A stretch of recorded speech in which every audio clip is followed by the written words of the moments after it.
it's important because all the issues are connected, and the fact of the matter is that if the oppression is connected, the organizing has to also be connected. Just to give you some context, one large data center can use as much power as an entire city. In 5 years, that same data center load can use more power than some whole countries.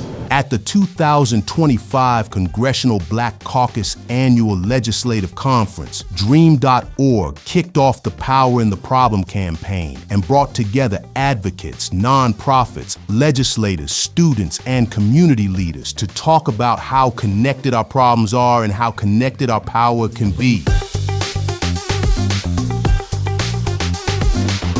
In one afternoon, this room went from panel to strategy session to a mini public comment boot camp, all about defending Black and brown communities from pollution, prison pipelines, and political rollbacks. I canceled nearly all of the funding with that big, ugly bill. That also canceled $1 trillion in healthcare for Americans, trading our future for tax kickbacks for big corporations and the fossil fuel industry. For us, it's directly connected to the fact that prisons are built on toxic land. We're also put to work in toxic industries, not only put to work, but at low wages and sometimes without getting paid at all. From Memphis to PG County, 30 data centers are polluting our air, draining our water, and maxing out the energy grid. There are some opportunities for jobs, of course, but when someone talks about, let's put this in that community because it's going to create a bunch of jobs, it's important that we actually ask questions. After you put up the 4 walls, how many jobs actually exist?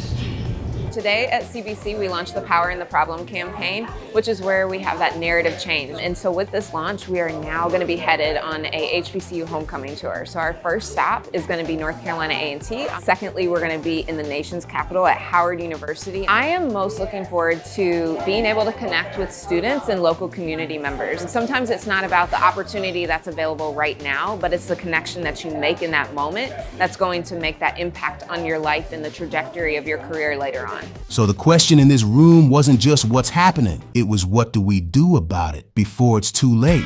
He does a press conference and they say, we're building a new facility. We're building something called Alligator Alcatraz.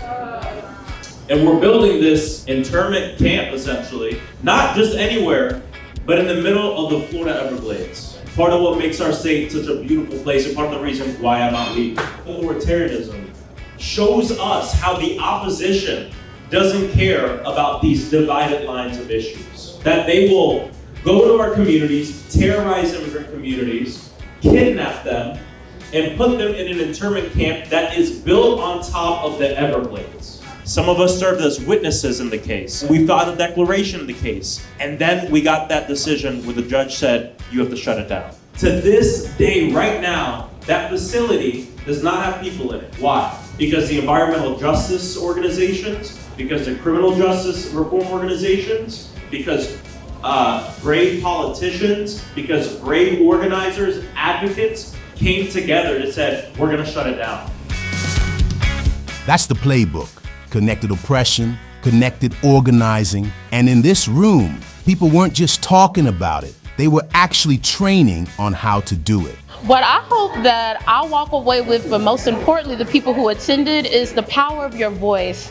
Whether you work on a Hill, whether you work with youth, whether you are a community organizer, your voice matters. Making sure that the problem is clearly stated. If you're talking to a body that's a decision maker, you have to make whatever that problem is very clean and clearly articulated. If you are making an oral testimony, you have to be really concise so that you don't run out of time. For every project, all it takes are 3 individuals to slow a project down.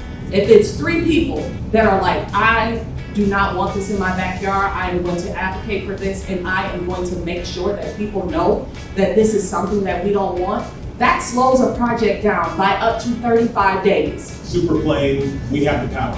We have all the power. You just heard that if 3 people oppose a project, you can defeat it. We know that that is true.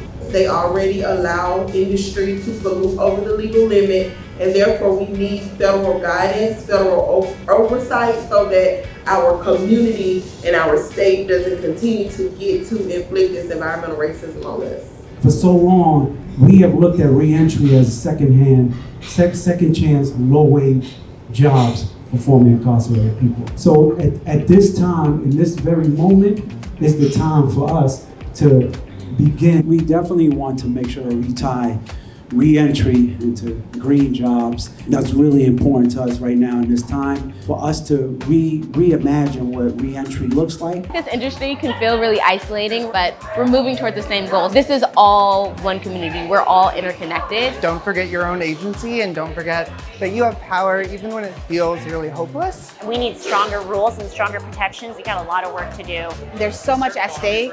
It's all around our futures and our right to live and breathe. In one room, in one afternoon, we went from naming the problem to sharing wins against prisons and polluters to talking concretely about how formerly incarcerated people can access and lead in green jobs, and to practicing the exact words 3 people can use to slow a dirty project down. Because if the oppression is connected, our power has to be connected too. My dream for America is that we have a country where no one goes hungry, where housing is a human right, where everybody has health care. My dream for America is for Black people to truly be free. We have a lot more work to do. My dream for America is, can we just be better people? When we come together as community and we live together in peace, we do great things. My dream for America is that everyone realizing that we are all flying on the same bird. Whether it's a right wing or a left wing, we're all part of that same bird.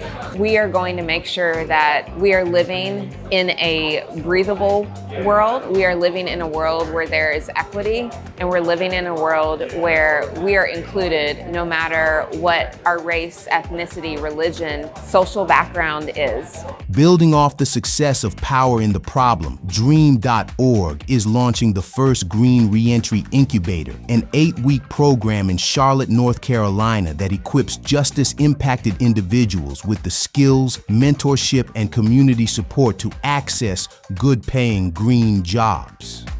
Visit Dream.org to learn more.